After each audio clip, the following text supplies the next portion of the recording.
Hello दोस्तों, स्वागत है आप सभी का टू द पॉइंट के करंट अफेयर्स के सेशंस में। आज का हमारा टॉपिक बहुत ही यूनिक और बहुत ही इंटरेस्टिंग है। आज हम ज्योग्राफिकल इंडिकेशन टैग्स के बारे में बात करने की कोशिश करेंगे।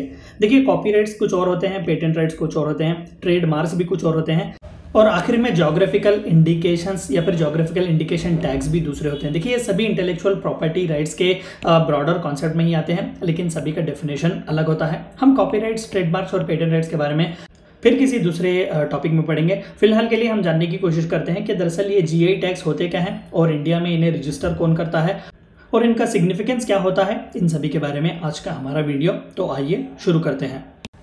देखिए, सबसे पहली चीज, what is a geographical indication. दरअसल ये जीआई होता क्या है, इसे टैग देना अलग बात है। Of course GI tag, GI एक ही होते हैं, लेकिन ज्योग्राफिकल इंडिकेशन होता क्या है। देखिए, a geographical indication is a sign used on a product that have a specific geographical origin and possesses quality और reputation that are due to that origin. अब फिलहाल के लिए मैं आपको एक छोटा सा एग्जांपल दूं। यहाँ पर आप पिक्चर देख सकते हैं। दरअसल तमिलनाडु की कंचीपुरम की साड़ी है।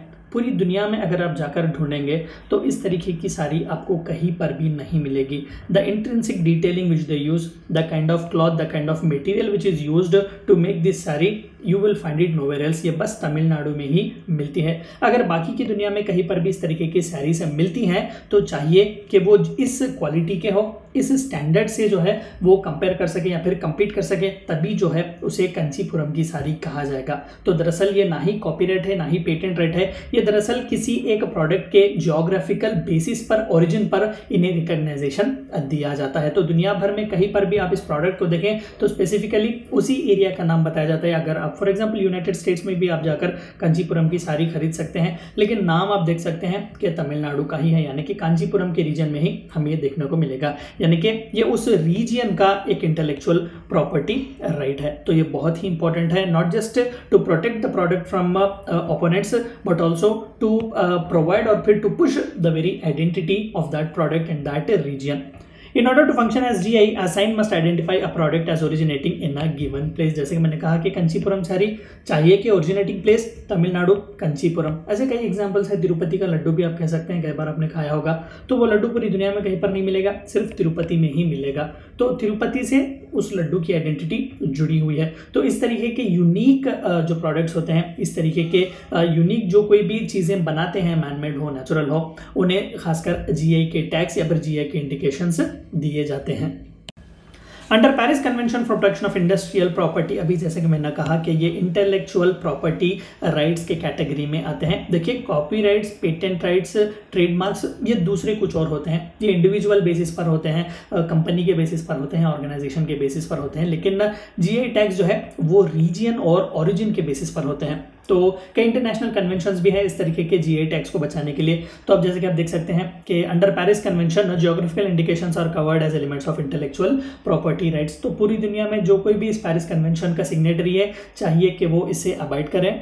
अगर वो इसके खिलाफ जाते हैं, यानी कि किसी भी एक स्पेसिफिक रीजन को या फिर किसी भी एक स्पेसिफिक प्रोडक्ट को जीआई टैग दिया गया है, और अगर बाकी की दुनिया में जो कोई भी कंट्रीज हैं, अगर वो इस कन्वेंशन के खिलाफ जाते हैं, इस जीआई टैग से कोई भी तोड़ मरोड़ करने की कोशिश करते हैं, तो उनके खिलाफ एक्शन लिया जा सकता है, सैंक्शंस वगैरह भी जारी किए जा सकते हैं। They are also covered under Article 22 to 24 of the trade related aspects of intellectual property rights agreements, जो कि उरुग्वे राउंड 2 गैड था, यानी कि general agreement on trade and tariff world trade organization के जो है ओरिजिन के लिए ये बहुत ही इंपॉर्टेंट था, ये trade related intellectual property rights और ये गैड की ट्रीटी। तो इनडायरेक्टली यही बात की गई है कि इवन वर्ल्ड ट्रेड ऑर्गेनाइजेशन जैसी एक ऑर्गेनाइजेशन ने भी इन जीआई टैग्स को इंटेलेक्चुअल प्रॉपर्टी राइट्स के अंडर क्लासिफाई किया हुआ है और उन्हें प्रोटेक्ट करवाते हैं।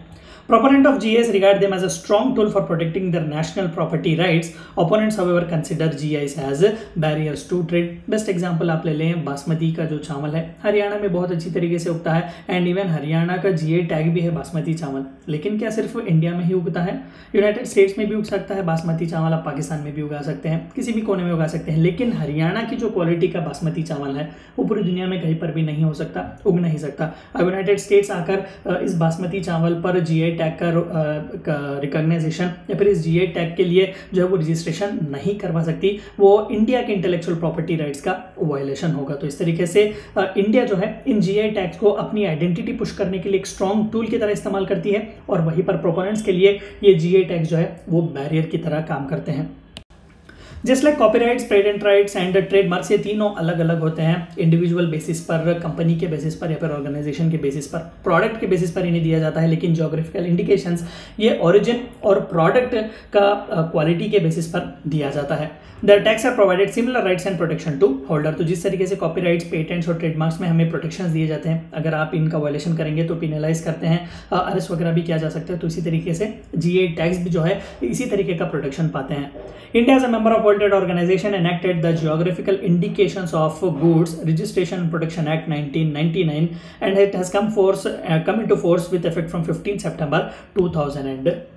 जैसे कि अभी हमने गैट के बारे में देखा, ट्रिप्स के बारे में देखा, तो वर्ल्ड ट्रेड ऑर्गेनाइजेशन में ये इंपॉर्टेंटली रखा गया था कि हर नेशन लेवल पर जो है आप इन जीआई टैक्स को रजिस्टर करने के लिए, प्रोटेक्ट करने के लिए अपने अपने एक्ट जो है वो पास करवा दें। तो इसके तहत इंडिया ने 1999 में ही जीआई टैक्स या फिर GI of goods registration and protection act 1999 पास किया हुआ था और 2003 से ही इन जीआई टैक्स को देना उन्होंने शुरू किया हुआ था। और सबसे पहली बार 2004 में Darjeeling tea was the first Indian product to get the geographical indication tag. और इस जीआई की टैग देने वाली जो ऑफिस है या फिर ज्योग्राफिकल इंडिकेशन का जो रजिस्ट्रेशन प्रोटेक्शन का काम करती है, वो ऑफिस हमें चेन्नई में देखने को मिलेगी, विच इज इन तमिलनाडु।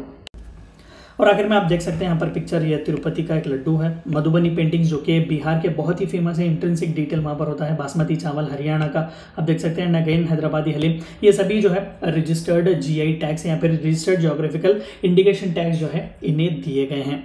ये थी चंद बातें आपको जाननी थी geographical indications tags in India के बारे में। Thank you for watching my video.